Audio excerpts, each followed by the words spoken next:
Good morning, guys. I wanted to make sure you had a good reference video for how to graph the components of a projectile that is launched at an angle. So remember that this projectile was launched at an angle from this location. So even though we already broke down the components, and this is something we did last week, we know that what actually happened is the object had a velocity that looked like this. A velocity, an initial velocity that was at an angle, and the angle's right here. We call that angle sometimes theta. It's not important right now, but I just want you to remember that this is actually what happened, but we as good physicists will look at it like this. Now, I also went through and I did something to the diagram that we put together yesterday. If you can just notice, I underlined the vertical components in red, and I underlined all the horizontal components in blue. And what do you notice about all of the horizontal components? Now, this is always true that the horizontal component of motion for any projectile is always constant. What that means is that from whatever it started with in the horizontal, it will not change or alter. It won't increase or decrease in speed in the horizontal. Okay, so if we wanted to graph that, well, we could do that a couple ways. One, I know that when something is constant, right? When the motion is constant, then that means that the slope is zero. So we're going to be looking for a zero slope. I also know that for this object, the horizontal component of motion is to the right the whole way through. And for our class, right is positive. So our graph will be in the positive.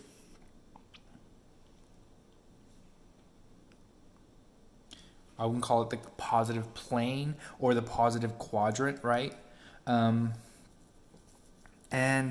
And that's pretty much all we need to know, because without even looking at anything here, I can already say this. One, my graph will be a flat line, and it will be a flat line parallel to the time axis. Let me label the time axis to be healthy there. Okay, so my graph will be parallel to the time axis, and it'll be in the positive quadrant to represent that the object is moving in the positive direction in the horizontal component. So this graph is just graphing the horizontal component of motion for this projectile. Because it's zero slope and because it's in the positive plane, I know I'm going to draw a flat line that looks like this. Okay, that is my graph for the horizontal component of motion for this projectile launched at an angle.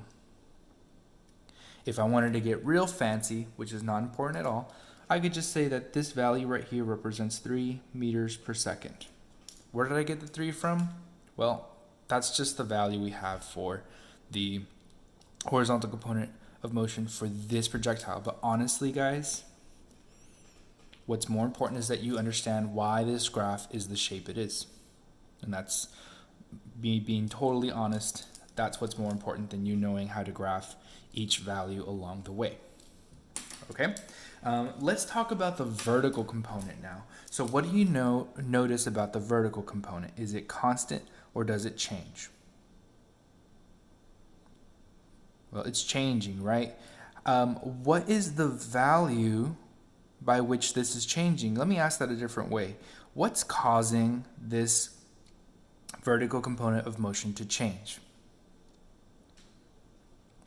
Okay, well, it's gravity, right? Gravity is causing the vertical component to change. The object started with an initial velocity in the vertical component as upwards, and each second that passes by, gravity is going to pull or alter the velocity by decreasing it in the negative direction. Now, that's the discussion of velocity, but what about speed? Well, we know in speed, as we move up, we slow down in the vertical component, and as we move back down, we speed up in the vertical component of motion. And that proof for that is that the magnitude or the numbers decrease as we get to the peak. Here, remember that Vy is equal to 0 meters per second.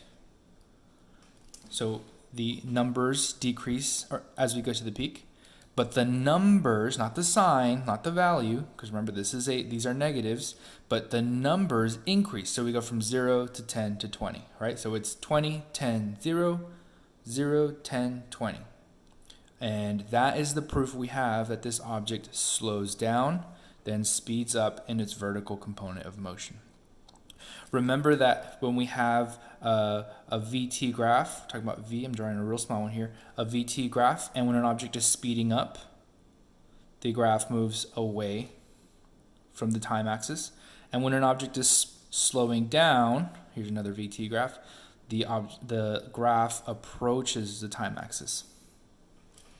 Okay, so we're going to have our VT graph is going to be a combination of these two things. And we can break it down in chunks. So let's talk about the first piece here. For our VT graph in the Y, our vertical component of motion against time, what happens is the object has some positive, right? Has some positive. Let me do this. Starts positive. It's moving in the positive direction. Okay, so starts positive and slows down. So this starts positive, going up is positive, and slows down to a 0. Okay, and then the second thing it does is it goes negative and speeds up. Okay, so let me do a little quiz here.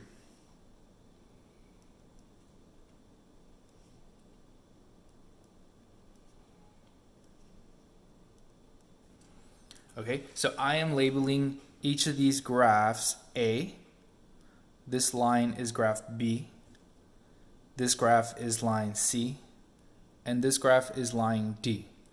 Which graph best represents an object that starts in the positive and slows down? A, B, C, or D? Okay, that would be graph B. It's in the positive, right? It's on this side of the time axis, and it's slowing down because it's approaching.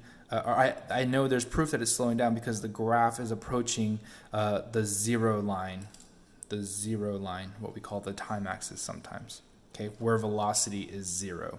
Okay, if this graph were to touch this point right there, that means that its velocity is 0. Okay, next question. Which graph, A, B, C, or D, represents an object moving in the negative direction and speeding up? Well, we know that it is either C or D because these represent objects moving in the negative direction. And it's speeding up, we know that that means that it'd have to be D because the graph is moving away from the time axis. If we look at it, as it moves further and further away, the value for velocity is getting further and further away from 0. Okay, so if this graph continued forever and I read the value for velocity, it would be some large negative number, right? Negative 20, negative 40, negative 50, negative 60, all the way until the object stops moving or the graph stops tracking the motion. So we need a combination of graph B and graph D. All right, we said it starts with B and the second half is C. What happens in the middle is really great for us because we can graph that easily. I'm going to say that in the middle of this motion, the object has 0 vertical velocity. So this is my time cut in half, and in the middle, I have 0 velocity in my vertical component. And so I'm going to piece together B first and then C. So B looks like this. Sorry, could have made that a better line. Should we be using a ruler? And then I'm going to do my second half is D. So it looks like this. And so the graph for the horizontal component of motion for a projectile launched at an angle looks like this. And the graph for the vertical component of motion for a projectile launched at an angle looks like this.